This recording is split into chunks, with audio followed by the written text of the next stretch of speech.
रायपुर से आई इस खबर ने छत्तीसगढ़ की सियासत में एक नई बहस को जन्म दे दिया है। मामला कांग्रेस संगठन से जुड़ा है, लेकिन आग भड़की है भारतीय जनता पार्टी के ट्वीट से। दरअसल भाजपा ने छत्तीसगढ़ कांग्रेस पर तंज कसते हुए सोशल मीडिया पर एक पोस्ट डाली।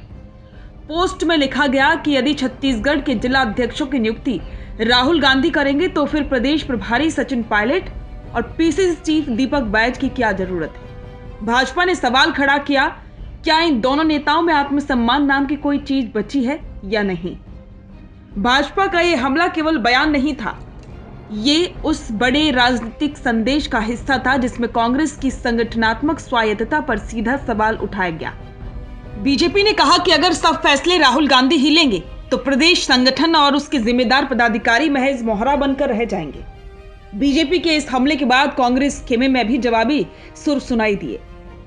छत्तीसगढ़ प्रदेश कांग्रेस के ऑफिशियल एक्स हैंडल के जरिए एक पोस्ट साझा किया गया, जिसमें लिखा गया कि अरे भाजपाई ये पब्लिक है, सब जानती है। इसके अलावा पूर्व पीसीसी चीफ धनेंद्र साहू ने पलटवार करते हुए कहा, भाजपा अपनी देखे, हमने जिलाध्यक्षों के 6 नामों का पैनल बनाकर भेजा था, उस पर राहुल गांधी और खड़गे जी चर्चा करेंगे तो इसमें गलत क्या है।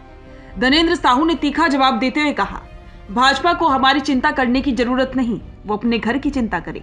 साहू के इस बयान ने ये तो साफ कर दिया कि कांग्रेस के अंदर फैसले एक लोकतांत्रिक प्रक्रिया से लिए जा रहे हैं, जहां स्थानीय स्तर से लेकर हाईकमान तक सबकी राय शामिल होती है। लेकिन भाजपा का निशाना था केंद्रीय नेतृत्व पर कांग्रेस की निर्भरता, और यही वो पुराना नैरेटिव है जिसे भाजपा बार बार दोहराती रही है कि कांग्रेस में फैसले दिल्ली दरबार से तय होते हैं, न कि राज्य के नेताओं की स्वतंत्र सोच से।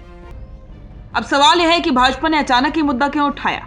इसका जवाब छत्तीसगढ़ की हालिया राजनीतिक स्थिति में छिपा है। राज्य में विधानसभा चुनाव के बाद कांग्रेस फिलहाल विपक्ष में है। ऐसे में पार्टी का पूरा ध्यान संगठन के पुनर्गठन पर है।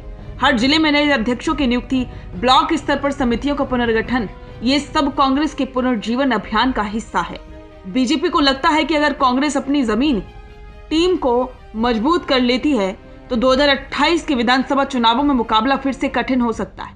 इसलिए भाजपा ने कांग्रेस की अंदरूनी प्रक्रिया को ही सवाल बनाकर राजनीतिक वार किया, ताकि जनता के बीच ये संदेश जाए कि कांग्रेस आज भी हाईकमान की गिरफ्त में है। विश्लेषकों के अनुसार देखा जाए तो भाजपा का यह हमला 2 स्तरों पर काम करता है। पहला, कांग्रेस के नेताओं के आत्मसम्मान को चुनौती देना। दूसरा, जनता के मन में यह धारणा मजबूत करना कि कांग्रेस में निर्णय लेने की आजादी नहीं है। वहीं कांग्रेस का जवाब भी राजनीतिक रूप से सदा हुआ था। धनेंद्र साहू का यह कहना कि हमने नामों का पैनल भेजा है और उस पर चर्चा राहुल गांधी और खड़गे करेंगे, यह इस बात का संकेत है कि कांग्रेस एक संवैधानिक और परामर्श आधारित प्रक्रिया अपनाती है, जहां हाईकमान की भूमिका अंतिम अनुमोदन की होती है, न कि एक तरफा थोपने की। अगर राजनीतिक लिहाज से देखा जाए तो छत्तीसगढ़ कांग्रेस इस वक्त एक संक्रमण के दौर से गुजर रही है। 2023 के विधानसभा चुनाव में मिली हार के बाद पार्टी अपने संगठन को फिर से खड़ा कर रही है। दीपक बैज को पीसीसी चीफ बनाया गया और सचिन पायलट को प्रदेश प्रभारी। दोनों अपेक्षाकृत युवा चेहरे हैं जिनसे उम्मीद है कि वे कांग्रेस को नई ऊर्जा देंगे।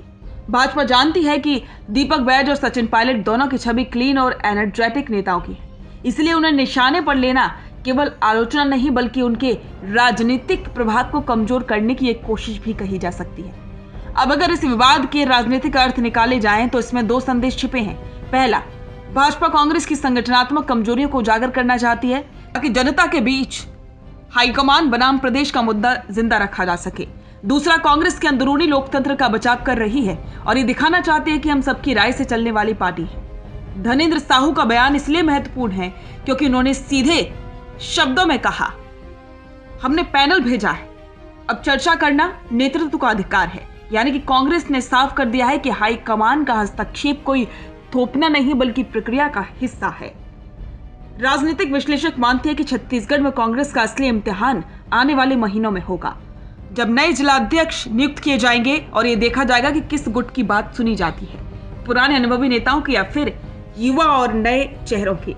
फिलहाल भाजपा ने जो मुद्दा उठाया है उससे कांग्रेस के भीतर आत्ममंथन की प्रक्रिया और तेज होगी, और शायद यही भारतीय राजनीति की खूबसूरती भी है, जहां एक तरफ बयान, हर ट्वीट और हर तंज एक नई राजनीतिक बहस को जन्म देता है। बिजनेस अच्छा हो सकता है, लेकिन अगर नाम नहीं दिखा तो पहचान कैसे बनेगी? अब टेंशन छोड़िए, द फैक्ट इंडिया आपके बिजनेस को देगा वो पहचान जो पूरे राजस्थान में हर किसी तक पहुंचे। न्यूज चैनल पर विज्ञापन, पॉडकास्ट और प्रमोशन के जरिए आप सीधे 5 लाख सब्सक्राइबर और 10 करोड़ से ज्यादा व्यूज तक अपनी पहुंच बना सकते हैं। तो देर किस बात की, आज ही द फैक्ट इंडिया से जुड़िए और अपने बिजनेस को बनाइए हर घर का नाम।